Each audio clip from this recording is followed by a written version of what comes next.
Here is the 2024 BMW X1 M35i in black sapphire over red and black perforated vegan leather. Last year we got the refresh. This year we get an M Sport variant. It's not a true M, but you're getting over 70 horsepower more than the standard, in which they increased the horsepower by 13 last year. It's still going to be slower than the JCW, but that also weighs over 180 pounds less than this. I'm Anthony from Hawkeye Rides in standard all-wheel drive M Sport suspension, larger brakes. This is already a larger vehicle from the prior gen. It's wider. You can look at the front and see how more aggressive the M Sport bumpers make the X1 that go into the kidney grille. It's an active grille shutter that brushes into the LED headlights and daytime runnings with over 8 inches of clearance. But when you're thinking rivals like Audi, they don't even option something that's going to be as powerful as this, and Mercedes is going to get the same 0 to 60 but a higher MSRP, which this 2.0 liter inline 4-cylinder is producing 312 horsepower with 295 pound-feet of torque paired to a 7-speed dual-clutch automatic transmission. You're still achieving 23 mpgs for the city and 31 mpgs for the highway, reaching 60 at 5.2 seconds with the top speed between 130 and 155 miles per hour. When you change out the wheels, that's when you'll get that top speed. This is a 19-inch bi-colored with the M Sport brakes in the blue brake calipers, housing a 4-piston in the front, a single floating caliper in the rear. This is nearly 2 inches longer when they did the refresh last year. And when you're considering a 3,790 pound curb weight with a 57.1, 42.9 weight distribution, well, now we have a dynamic X1. The big problem that I have with the X1 M35i though is it doesn't change the dynamics because it's the same engine that's housed underneath it. They're just tweaking it. We don't get a full M, and when you're considering rival perspective, the Mini Cooper is going to be quicker, which BMW is traditionally known to be the quickest. Even though this is not a true M, it would be nice to see that this would be the fastest variant. LED taillights and the more aggressive rear with the quad exhaust tips, the diffuser, front and rear parking sensors, a 360-degree reverse camera, and a payload for this beast is over 1,100 pounds. So you're not just getting more performance for the extra dough, but you're still getting a practical vehicle for the everyday drive. Power liftgate that goes inside to 25.7 cubic feet. You have a storage nook on the side, and on the other side you'll receive the 12-volt charger with another storage nook. Underneath the floor receives the storage. Privacy cover is easy to remove. Moving the privacy cover will expose the bag holders on both sides, but you still will have to go into the back door in order to max the 46.9 cubic feet of storage, which folds down flat.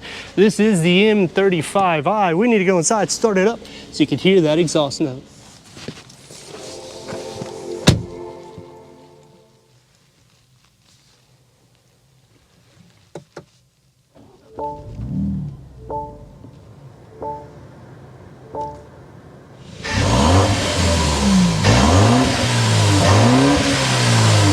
Eight-way power seat adjustment for the driver and passenger, memory for the driver, manual cushion extensions, heated front seats with a heated steering wheel.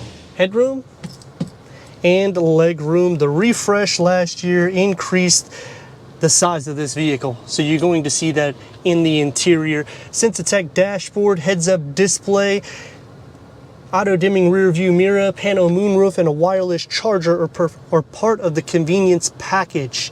Aluminum inlays that's going to brush around the ambient lighting, and I like the sports style for the way the air vents are tailored.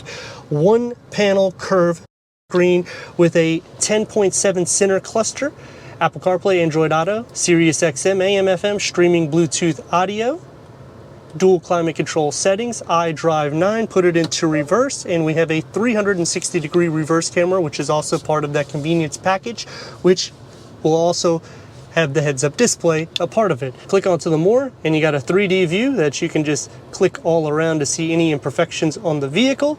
You have park assist, which will help you for your backup assist. Gloss black elements are going to surround the lower and the key fob for the M35i. Touchpad around the rocker, USB ports, a storage tray underneath here which gives optimal storage. Push here, and now you have a little bit of storage for a thinner phone. It's going to be more sport derived. You do have modes, so when you click onto the My Modes, you have your sport, personal, and efficient.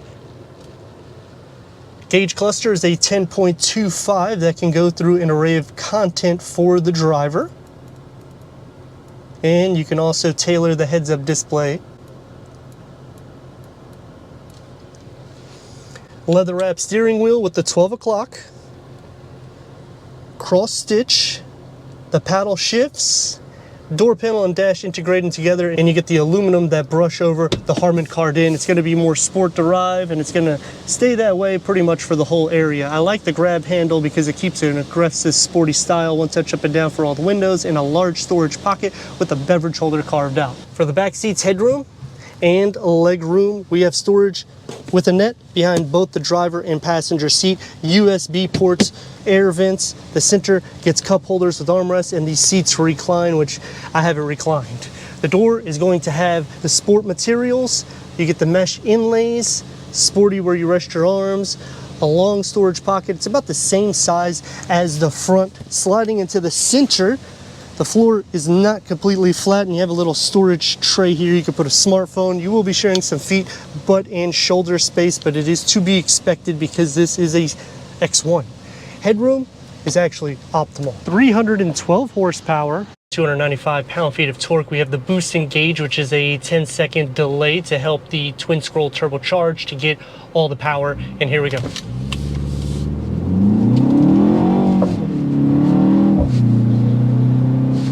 Get the exhaust note that filters in. Getting some of that fun to drive spirit on the curves.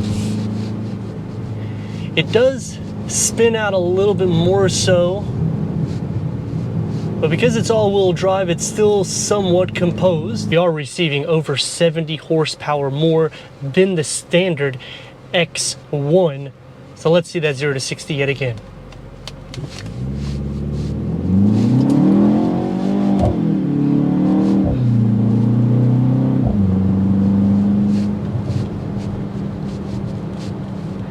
It's a smooth ride. 19-inch wheels.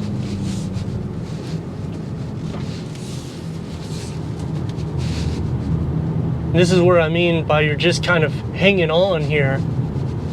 And this is with adaptive M suspension. But it is a difference between the standard, not just power, but fun to drive and brake. So overall, it's capturing quite a bit. It's going to take me to some pros and cons, starting off with the pros.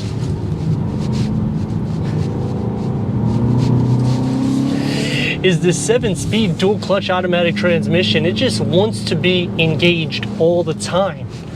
So it has that fun that BMW illustrates. Plus, it still packs the luxury in the interior, and they don't go all out in the sense of larger screens. They make it sporty and enough. The seats are going to be a little bit more firm, but they contour to your body more so than the rivals. I like the cushion extensions because I'm tall. I can actually relax for a longer journey with this vehicle. And when you're considering this is the smallest SUV BMW makes, that's a good thing because you don't have to go to an X2, 3, 4, 5. You can get this and you still unlock over 300 horsepower and pretty decent MPGs with a payload that's over 1,100 pounds. Now, I know that sounds like a lot of pluses, but it truly is. Now, in the negatives, it does still have lag, even with the boost engaged, in which, when I'm paying almost or right around 10 grand more than a base trim X1, I want it to be more of zero lag. The Mini Cooper is faster than this when you go JCW, and you can actually save some dough with that. But when I'm thinking BMW to Mini, that is the difference, because Why didn't they tune this out even more? Why didn't they just offer us an actual M, so that way this would be comparable to an S instead of a JCW? But they didn't do that. Therefore, that's the big problem that I have with this vehicle. You're getting an increase of power, it's still fun to drive, but it's not the fastest variant in its class.